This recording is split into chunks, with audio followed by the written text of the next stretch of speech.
JEE physics advance. ये exercise JEE advance के बच्चों के लिए शुरू कराई जा रही है। शुरू के 3-4 क्वेश्चन मैं आपको इस लाइव क्लास में, मतलब कि इस वीडियो क्लास में समझा रहा हूँ। बाकी की फर्दर क्वेश्चंस जो आपसे नहीं आएंगे मुझसे पूछ सकते हैं। ये केवल इस एक्सरसाइज की स्टार्टिंग है।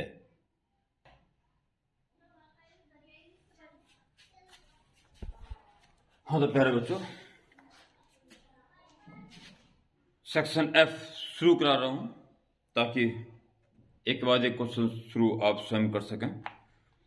क्वेश्चन नंबर 1 सारे जेई एडवांस लेवल के हैं, पर ऐसा कुछ नहीं होता। कॉन्सेप्ट क्लियर होने चाहिए। सारे क्वेश्चन इजीली विद स्माइल होते हैं।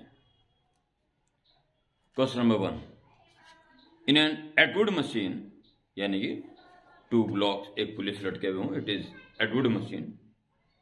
The 2 blocks have masses 1 kg, 3 kg. Question number 1, this is fixed pulley, 2 blocks 1 kg and 3 kg.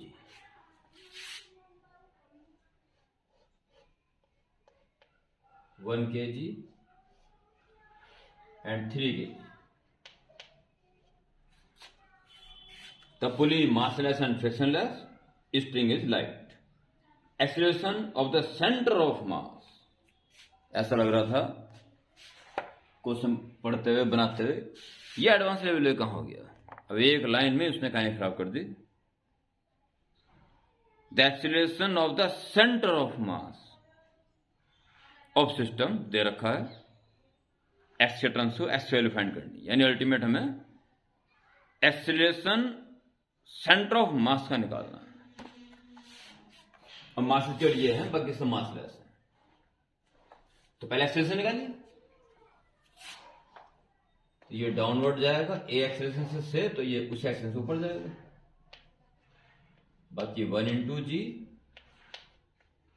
3 into g, tension T. बहुत fast, F equal to m a से पहले individual जो common acceleration है वो निकाल दीजिए। पहले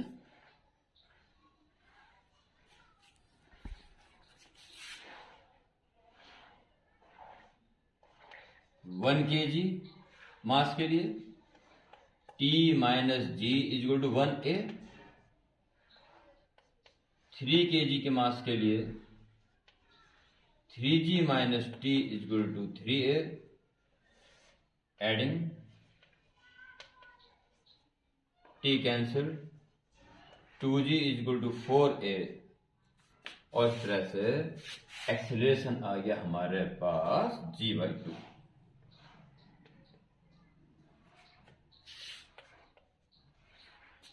इस एक्सीलरेशन से ये नीचे जा रहा है, ऊपर जा रहा है। तो acceleration of centre of mass,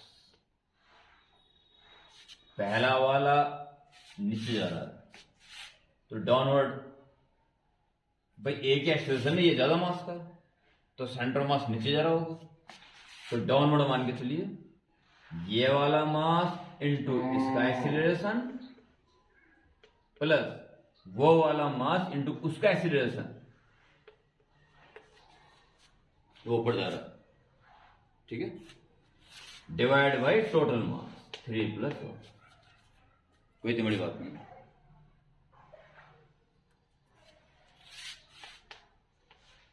upon 4 3G/2 minus G/2 g, okay.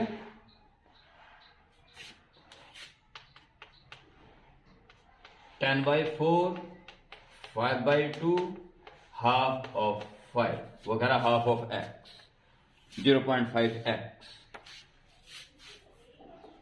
0.5x, so x is 5। Very simple question, थोड़ा घुमा गया पर सिंपल है फिर भी। Question number 2,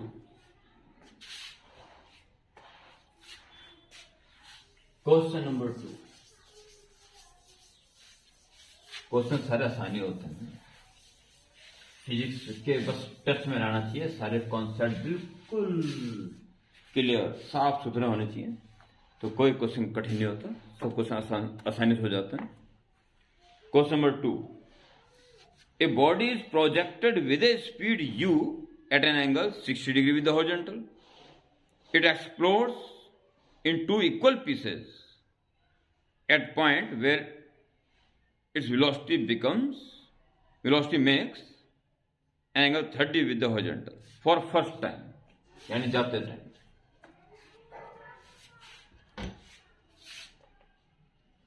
horizontal particle say mass m is thrown with speed u with angle 60 degree। u से 60 degree horizontal फेंक दिया और इस तरह से इसका मोशन होगा, तो उस जगह पर जब इसकी स्पीड हॉरिजॉन्टल से 30 डिग्री पर है तो उसकी स्पीड जो कुछ भी रहेगी इससे भी इसमें एक्सप्लोड हो गया इंटरनल प्रोसेस के दौरान, यानी कि मोमेंटम कंजर्व रहेगा। तो कह रहा है टू इक्वल पीसेस में ये डिवाइड हो गया, एक्सप्लोड हो गया। एक पीस वर्टिकल जा रहा है अपवर्ड, स्पीड दे दी उसने, स्पीड दे दी प्यारे बच्चों। तो देखिए सबसे पहले इस स्पीड को निकालिए। हॉरिजॉन्टल स्पीड चेंज नहीं होती, तो v cos 30 जो अगर वही पहले रही हुई u cos 60, v √3/2 u 1/2, v is u by √3।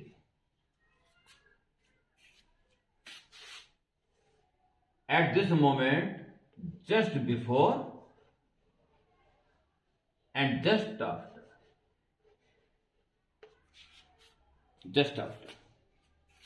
just before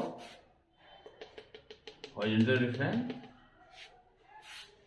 mass m, this speed जो निकाल चुके हो u by √3, u by √3 30 degree angle पर है।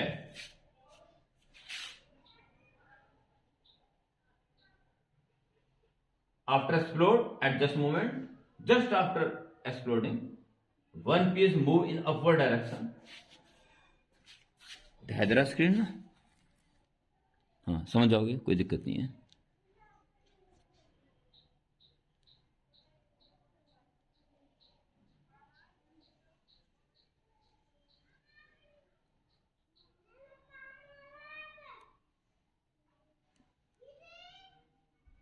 एक सेकंड में सेट कर देता हूँ, 1 मिनट, क्योंकि दिखना भी जरूरी है।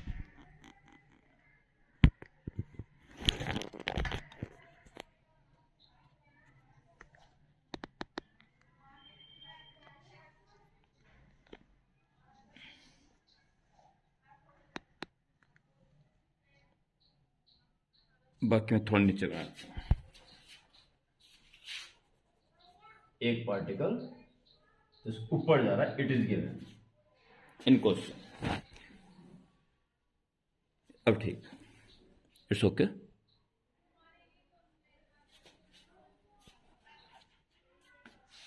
इक्वल तो m/2 m/2। तो दूसरा कहां जा रहा होगा? ये जो वर्टिकल अपवर्ड जा रहा है, ये जा रहा है किस स्पीड से? u by 2√3,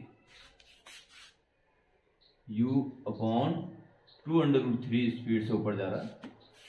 दूसरा कहां जा रहा होगा? इसकी स्पीड v मान लीजिए, अपना आप निकल जाएगी, मोमेंटम कंजर्व रहना चाहिए। तो इसका अगर मैं, चलिए ठीक है, कोई दिक्कत नहीं। According to law of conservation of momentum,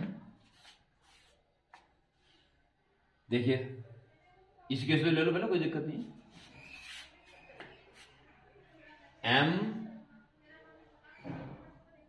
you by under root 3, ये मोमेंटम है, इसका कॉस कंपोनेंट अंडर 3/2 कॉस 30, इसमें लगा दीजिए आई, ये एक्स के long, plus m u by under root 3 का साइन 30 1/2, ये जे के, इतना मोमेंटम एक्सप्लोडिंग के जस्ट पहले था। It should be equal to just after, just after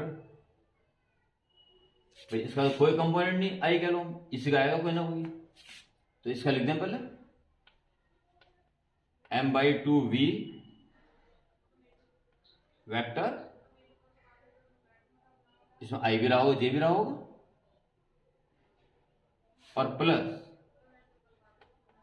m/2 speed है इसकी u/2 अंडर रूट 3 जे कह लो।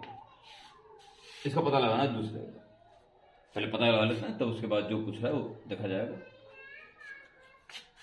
m/2 यहां से कॉमन आ जाएगा और यहां से कॉमन आ जाएगा,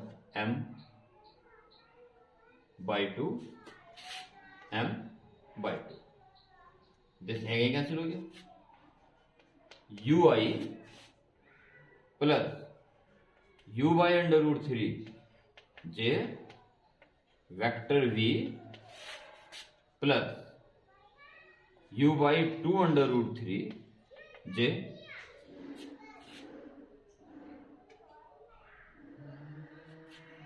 तो इस तरह से वेक्टर v, अगर एक कंपोनेंट ठीक वर्टिकली ऊपर जा रहा है तो दूसरा कहां जा रहा है, निकलने जा रहा है, कोई स्पीड से जा रहा है, ये किस स्पीड से जाएगा, सब निकलने जा रहा है। इट इज ui और दिस माइनस इसका हाफ है, इसका हाफ है, दिस माइनस हाफ तो हाफ बचा, प्लस का u/2 अंडर रूट 3 जे, फटने के एक्सप्लोडिंग के जस्ट बाद ये स्पीड है दूसरे वाले की। अब क्वेश्चन क्या है, क्वेश्चन ये है what is the velocity of one piece with respect to other in vertically direction just after the explosion. Vertical direction में किसी एक का रिलेटिव मोशन दूसरे के अबाउट कितना है। प्यारे बच्चों, जस्ट आफ्टर वर्टिकल डायरेक्शन में ये स्पीड है पहले पार्ट की ऊपर की तरफ, और दूसरे की ये तो हॉरिजॉन्टल है इतनी ऊपर की तरफ, दोनों ही पार्टिकल की ऊपर की डायरेक्शन में स्पीड इक्वल है। So relative velocity of one with respect to other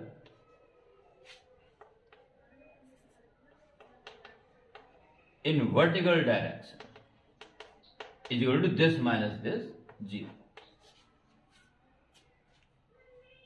0 velocity है, यानी कि दोनों का अपर डायरेक्शन मोशन एक जैसा ही है। ठीक है, हाँ आगे जाने का ये आ जाएगा, पहले पूछा नहीं है कि वो जा ही नहीं रहा था, ये जा रहा है तो यू आई होगी, पर वर्टिकल डायरेक्शन पूछ रहा है, वर्टिकल डायरेक्शन में एक तो पूरा ही ऊपर जा रहा है और दूसरा का वर्टिकल कंपोनेंट उसी के बराबर है, पहले वाले के बराबर ही, तो वर्टिकल मोशन में रिलेटिव मोशन एक दूसरे के रिस्पेक्ट में 0। ये था आपका question number 2। Now question number 3। ये क्वेश्चन आसान से लगते हैं, पर अचानक लास्ट में कुछ ऐसी बातें पूछने के डाल देता है जैसे ये पता चल जाता है हाँ भाई एडवांस का है, पर तो फिर भी कुछ नहीं होता कॉन्सेप्ट के लिए। तो बेसिक कॉन्सेप्ट के बेस पे स्ट्रांग होना बड़ा जरूरी है फिजिक्स में, बस यही चाहिए होता है। Question number 3, the moment of inertia of a uniform semicircular wire of mass m, radius r about an axis passing through its centre of mass, अगर सेंटर तो बात ही नहीं थी, centre of mass and perpendicular to plane, ठीक है, इतना है, एक्स फाइंड करना है।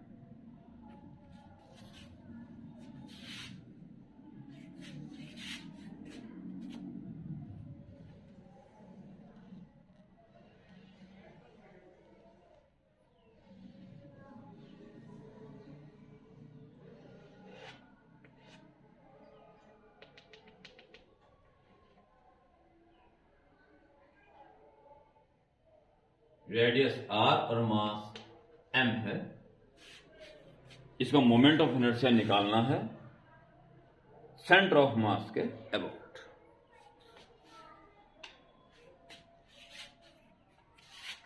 सेंटर से ये डिस्टेंस आर है और 2r by pi, 2r by pi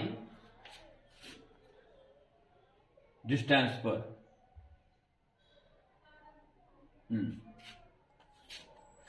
centre of मास होता है, इसके अबाउट और इस प्लेन में ऐसे घुमाया जा रहा है। बहुत ही आसान से दिखाई दे रहा है, पैरेलल एक्सिस थ्योरम हो जाना चाहिए।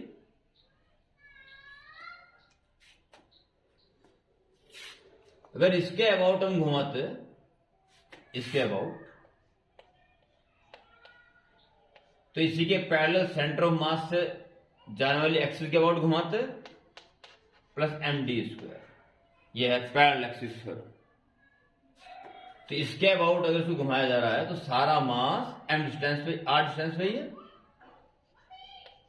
mr², इसके अबाउट ये हमें फाइंड करना है। सेंटर ऑफ मास के अबाउट अगर इसको घुमाते प्लस मास अंदर रखा और d², दोनों एक्सिस के बीच की डिस्टेंस का square, 4r² upon π²। IC has to find mr² minus mr² into 4 अपॉन π² की वैल्यू इस क्वेश्चन में उसने 10 रखी।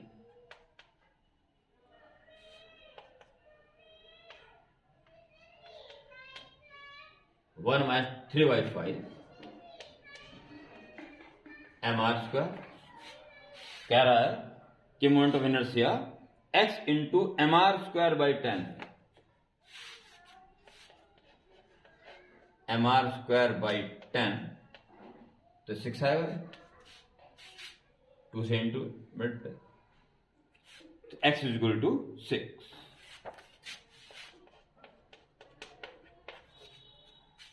ओके, यह आंसर देख लेना चाहिए। सेक्शन F 506, पहले का 5 है था, पहले का 5 आया था, हाँ ठीक है, और दूसरे का 0 आ गया, तीसरे का 6 आ गया। ओके, एक क्वेश्चन और कराता हूँ, चौथा, जिसका आंसर 4 दिखाई दे रहा है यहाँ पे। फोर्थ क्वेश्चन,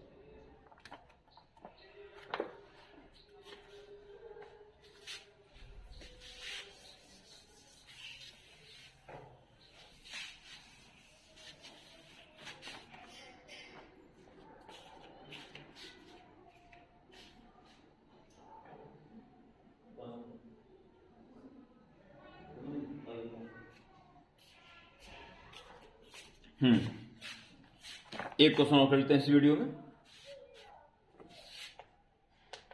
नंबर 4, एक डायग्राम देखा, जरा बनाता हूं पहले।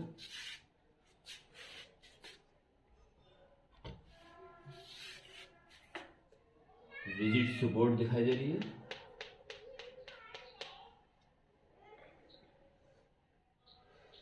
एक पुली नजर आ रही है,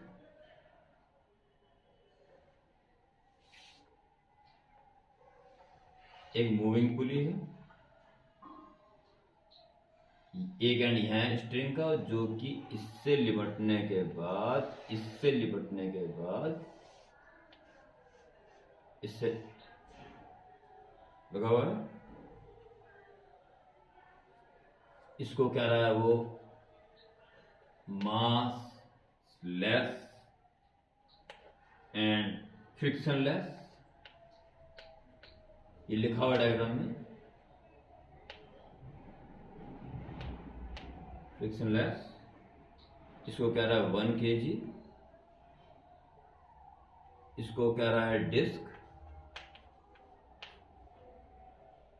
और इसके लिए मोमेंट ऑफ इनर्शिया लिखा हुआ है 0.16 kg मीटर स्क्वायर, और R लिखा हुआ है 20 सेंटीमीटर। ये सारा का सारा मैंने आपको डायग्राम उतार दिया, देख के कह रहा है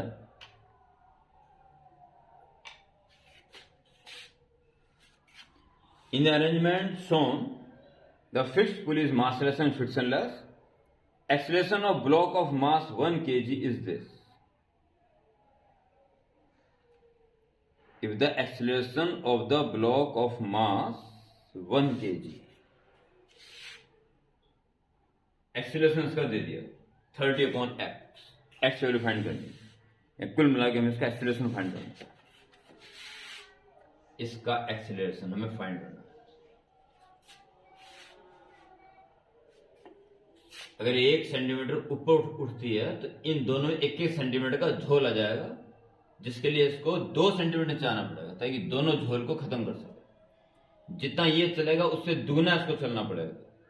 जो स्पीड इसकी होगी उससे डबल इसकी होगी, जो एक्सेलरेशन इसका होगा उससे डबल इसका होगा। अगर एक्सेलरेशन ए है इसका डबल, तो खुद का a/2 रहा होगा।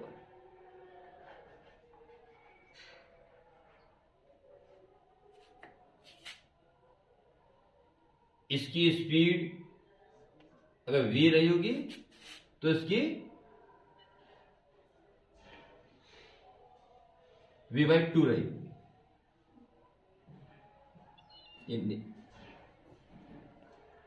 परंतु ये ज्यादा भारी हो सकता है, इसका पहले मास निकाला जाएगा।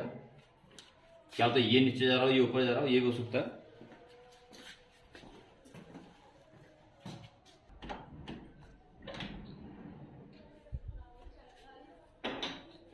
इसका डिस्क का मोमेंट ऑफ इनर्शिया निकालिए, पहले इससे मास की गणना कीजिए। तो डायरेक्शन अभी निर्धारित नहीं की जाएगी।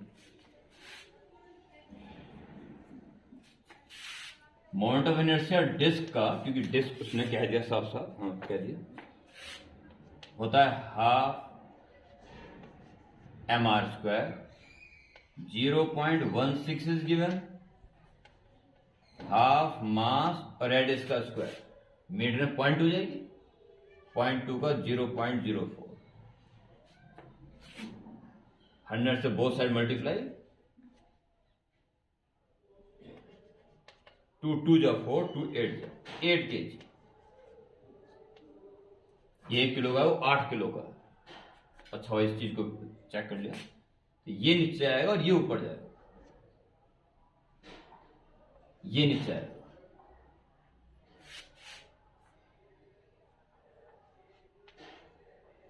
इसका एक्सीलरेशन a है तो उसका a/2, जितना ये जो भी इसका है इसका डबल इसका होगा।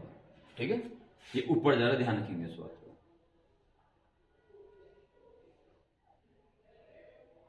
और ये 8 किलो का है।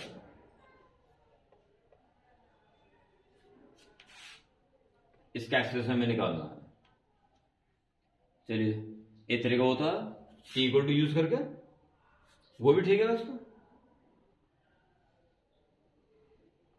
परंतु यहां ये घूम रहा है मोमेंट ऑफ इनर्शिया ना, ये समस्या हो जाएगी यहां।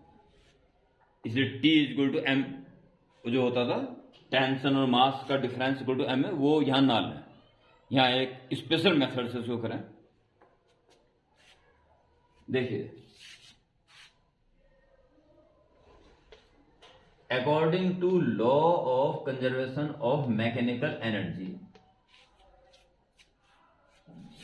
अगर ये h ऊपर चला जाता है, h ऊपर, तो h/2 नीचे आएगा। जितना है उससे डबल ही ऊपर जाएगा। तो पोटेंशियल एनर्जी में कुल मिला के कमी हो रही होगी, उसके बदले काइनेटिक डेवलप हो रही होगी। तो देखिए कुल मिला के कितनी काइनेटिक एनर्जी कम हो रही है, mgh 8g mg और h/2 इतनी पोटेंशियल एनर्जी इसमें कम होगी, बस ये बढ़ भी गई कुछ, उसे माइनस कर दो। mgh 1 इंटू जी इंटू एच, mg और h/2 इतनी कम होगी और इतनी बढ़ेगी, तो कुल मिला के इसे माइनस करने के बाद इतनी कम होगी कुल मिला के। और ये जितनी भी पोटेंशियल एनर्जी कम हुई वो सब काइनेटिक के रूप में दिखाई दे रही है। इसकी बात करें, half into m into v square. इसकी बात करें, दो है इसमें, मोशन ट्रांसलेटरी भी और रोटेशनल भी, बड़ा इंपॉर्टेंट पॉइंट है इस जगह पर। और ये मेथड भी बड़ा स्पेशल है, हाफ एम वी स्क्वायर। इसका वी होगा, अगर इसका वी है तो इसका v/2 है।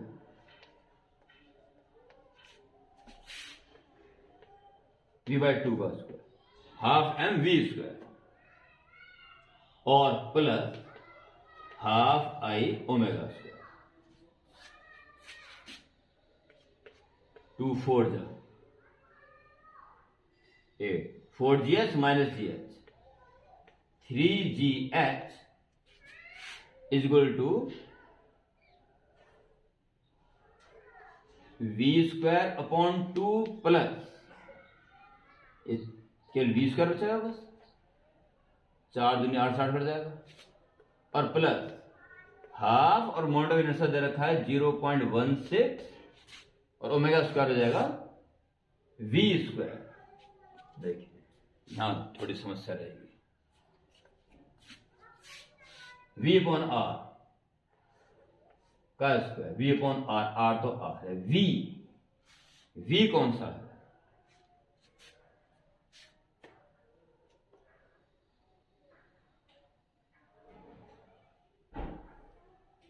v, इसका नीचे v/2 है, v/2 से नीचे आ रही है तो रोटेशनल, अपॉन आर कर दो तो ओमेगा निकल जाएगा। यस ठीक है,